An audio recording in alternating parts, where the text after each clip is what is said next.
सोचो दुनिया में आज तक का सारा निकाला गया गोल्ड एक जगह रख दिया जाए तो वो सिर्फ एक बड़े 80 मीटर का बड़ा क्यूब बनेगा, बस इतना सा।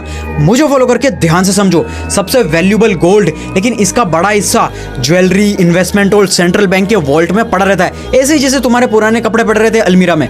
पूरी दुनिया में सिर्फ छोटा सा पोर्शन यूज होता है, फिर भी भारत में शादी से लेकर मंदिर तक गोल्ड को सिक्योरिटी क्यों माना जाता है? क्योंकि गोल्ड की असली पावर उसका यूज नहीं, हमारा बिलीफ, भरोसा, ट्रस्ट है। कभी अनाज, नमक और जानवर पैसा हुआ करते थे क्योंकि उनका रियल यूज था, लेकिन उन्हें कहीं ले जाना, डिवाइड और प्रिजर्व करना बहुत मुश्किल था। गोल्ड रेयर था, ड्यूरेबल था, डिवाइड हो सकता था और खराब भी कभी नहीं होता। इसलिए लोगों ने मानना शुरू किया, आज मैं गोल्ड लूंगा क्योंकि कल कोई और इसे खरीदेगा। फिर बैंक्स ने कहा गोल्ड हमें तो बदले में हम पेपर्स नोट्स देंगे। बाद में पेपर का गोल्ड से कनेक्शन भी टूट गया। आज आपका 500 रुपए के नोट की वैल्यू उस पेपर में नहीं है और यूपीआई में तो सिर्फ स्क्रीन पर नंबर्स हैं। पैसे का पूरा सिस्टम एक चीज पर चलता है, भरोसा, ट्रस्ट। जब इन्फ्लेशन बढ़ता है, रुपीस कमजोर होता है या गवर्नमेंट और सेंट्रल बैंक पर ट्रस्ट टूटता है, लोग फिर गोल्ड खरीदते हैं। इसी वजह से आरबीआई और दुनिया के कई सेंट्रल बैंक गोल्ड रिजर्व रखते हैं। कुछ लोग बिटकॉइन को डिजिटल गोल्ड बोलते हैं, लेकिन वो बहुत ज्यादा वॉलेटाइल और रिस्की है। अब असली सवाल, इकोनॉमी ग्रो कर रही है तो क्या सब लोग अमीर करोड़पति बन रहे हैं? एक तरफ 25,000 महीने कमाने वाला इंसान rent, ration, petrol, school fees और हॉस्पिटल के बीच में फंसा है। एक इमरजेंसी उसे लोन में ढकेल देती है और इंसान बर्बाद। दूसरी तरफ अल्ट्रा रिच करोड़पति के पास शेयर्स और प्रॉपर्टीज है। उनका पैसा उनके काम करने से नहीं, असेट्स ओन करने से ग्रो करता है, करोड़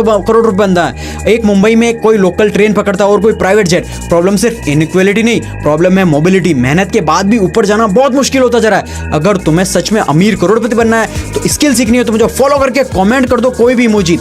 गरीबी मिटाने का नाम पर गवर्नमेंट हजारों करोड़ रुपए खर्च कर देती है, लेकिन जब वेलफेयर के बीच कॉन्ट्रैक्टर्स, प्राइवेट हॉस्पिटल, लैंडर और कॉर्पोरेट मिडिलमैन आ जाते हैं, हर किसी का इंसेंटिव बेनिफिशियरी की मदद नहीं, अपना प्रॉफिट बढ़ाने का होता है। और फूड प्राइसेस, टमाटर, प्याज, दूध, तेल प्राइसेस, फ्यूल, वेदर, वार, सप्लाई चेन से बढ़ती है। लेकिन जब कुछ ही कंपनीज मार्केट को कंट्रोल करती पूरा, प्राइसेस को एक्सक्यूजेस बनाकर प्राइसेस बढ़ा सकती है और कॉर्पोरेट प्रॉफिट रिकॉर्ड्स तोड़ देते हैं। रियलिटी ये, सिस्टम खराब भी नहीं हो सकता है सिस्टम बिल्कुल वैसे ही काम कर रहा है जैसे उसके रूल्स गरीबों के लिए बनाए गए थे।